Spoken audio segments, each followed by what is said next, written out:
तो मैं आपको दिलचस्प बात ये बता रहा हूँ कि जो अभी का घटनाक्रम है पल पल का, जो सूत्रों के हिसाब से हमको जानकारी जब जैसे मिल रही है, देखिए कितनी तरह की संभावनाएं और कितनी तरह की बातें की जा रही हैं। मैं आपको पहले बता रहा हूं, जो चीज़ें जैसे आएंगी।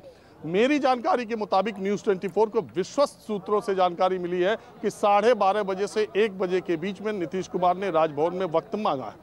अब बात यह है कि यहाँ पर एक चर्चा, जो पहला विकल्प नीतीश कुमार के सामने है कि वो भारतीय जनता पार्टी के मंत्रियों को बर्खास्त कर दें अपने मंत्रिपरिषद से। इसके लिए राजभवन जाने के लिए किसी भी मुख्यमंत्री को ज़रूरत नहीं होती है। मुख्यमंत्री को ज़रूरत ये होती है कि अगर बीजेपी के मंत्री उसके पहले इस्तीफा दे देते हैं तो फिर उनके नए समर्थन की चिट्ठी ले जा करके राजभवन में देना कि मेरे पास अभी इतना समर्थन बाकी है, मेरे पास इतना समर्थन है और बहुमत मेरे पास है, विधानसभा का सत्र जब चाहे बुला लीजिए और मैं अपना बहुमत साबित कर दूंगा। तो ये खेल कि बीजेपी के मंत्री पहले इस्तीफा देंगे या उनको बर्खास्त करने की सिफारिश नीतीश कुमार पहले कर देंगे। इसके बाद 12:30 बजे के 1 बजे के बीच में जब नीतीश कुमार राजभवन जाएंगे तो अपना इस्तीफा दे करके दूसरी सरकार का दावा पेश करेंगे, या उसके पहले बीजेपी के मंत्री इस्तीफा दे देंगे तो वो इस महागठबंधन के पत्र का इस्तेमाल अपने विधानसभा में बहुमत साबित करने के लिए करेंगे। तो मैं आपको ऐसे जो घटनाक्रम जिस तेजी से बदल रहा है, ऐसा बताया जा रहा है कि बिहार के जो बीजेपी के एमएलएज हैं उनको इंस्ट्रक्शन दिया गया है। और इसी तरह आपको पता ही है, बिहार आपसे ज़्यादा अच्छे तरीके से कोई नहीं जानता कि मैं जहां पर खड़ा हूं, नीतीश कुमार का घर जहां पर जेडीयू की विधायक दल की बैठक हो रही है और जहां पर सांसद भी हैं, और जहां राजभवन में राज्यपाल कल रात को ही लौट आए थे और उनको कल दिल्ली भी जाना है पूर्व निर्धारित कार्यक्रम के मुताबिक। ये सारी दूरी 800 मीटर या 1 किलोमीटर के बीच में ही है और ये सारी खिचड़ी जिस पे देश की निगाहें लगी हुई हैं इन 3 घरों में पक रही है। निश्चित तौर पर भारतीय जनता पार्टी भी, मुझे पक्का यकीन है कि अपनी कोई न कोई रणनीति बना रही होगी। अब समय के साथ साथ हम जल्दी 12:30 के आसपास पहुंच रहे हैं जब नीतीश कुमार का वक्त राजभवन जाने का शुरू होगा और तब उसके बाद देखा जाएगा। लेकिन जैसा पहले न्यूज़ 24 कह रहा था, राहें जुदा हो गई और एनडीए की बिहार की सरकार चली गई। 45 से 50 मिनट के बाद जो राजीव रंजन ने बड़ी खबर दी है, क्योंकि राजभवन से नीतीश कुमार ने यही वक्त मांगा है 12:30 से 1 बजे का।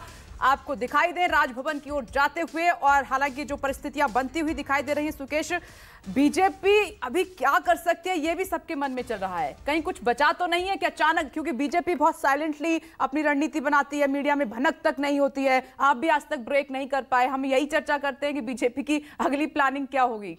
देखिए, बीजेपी भी स्मार्ट पॉलिटिकल ऑब्जर्वर और ऑब्जर्वर ही नहीं, प्लेयर है।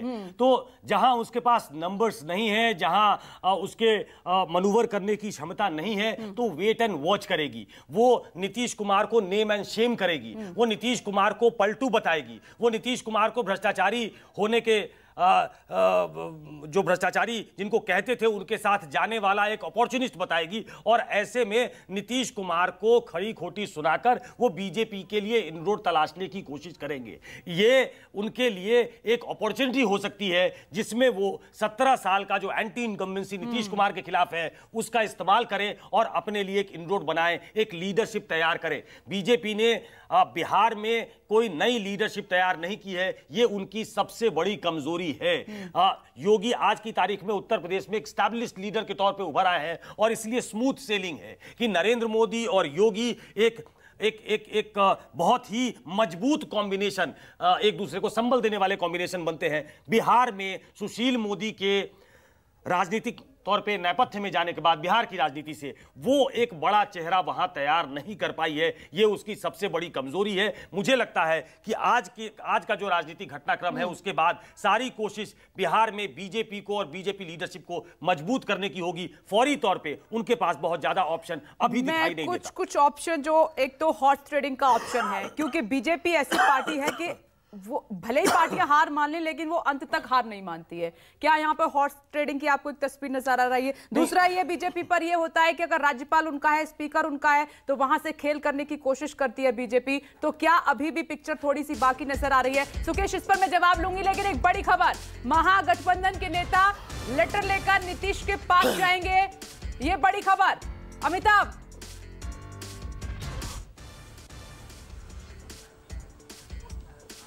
देखिए बिल्कुल, ये जो खबर आ रही है कि पहले महागठबंधन के जो नेता हैं, जो बैठक समाप्त हो गई, उसके बाद वो समर्थन पत्र लेकर नीतीश कुमार के पास जाएंगे और नीतीश कुमार वो समर्थन पत्र का लेटर लेके राज्यपाल के पास जाएंगे। और जो जानकारी आ रही है, कल शाम में ही राजभवन से समय मांगा गया था और समय उन्हें दे दी गई थी। इसके बाद जो आज जो है सबसे पहले नीतीश कुमार जाएंगे समर्थन पत्र लेकर, और उसके बाद दूसरी बार जो महागठबंधन के नेता है वो भी राजभवन जा सकते हैं अपने अपने समर्थन पत्र के साथ।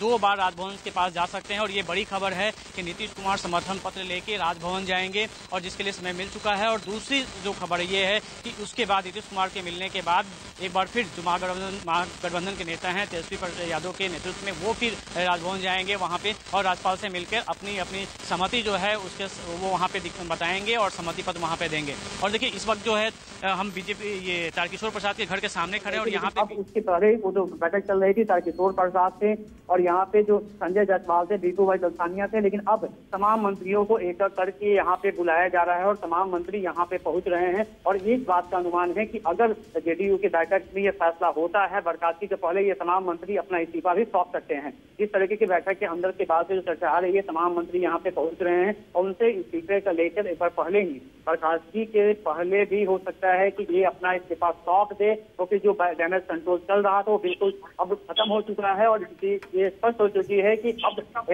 जेडीयू एनडीए का हिस्सा नहीं रहेगा। ऐसी तमाम मंत्री अपना इस्तीफा दे सकते हैं। ये बड़ी खबर है।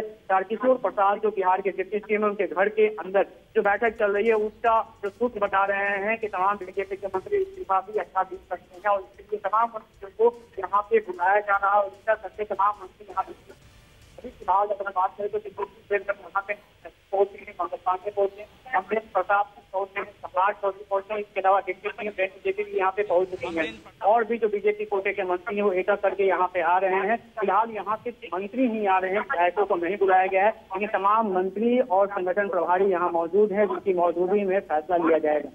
कल देर रात तक यहाँ पर एक बड़ी है जिनकी मौजूदगी में फैसला लिया जाएगा। ठीक है अमिताभ, नजर बनाए रखिएगा। तारकिशोर प्रसाद के घर पर रणनीति यही बनी जो बड़ी खबर न्यूज 24 ने आपको दी कि बीजेपी के सभी मंत्री इस्तीफा देंगे क्योंकि बीजेपी के पास अब नंबर बचे नहीं हैं।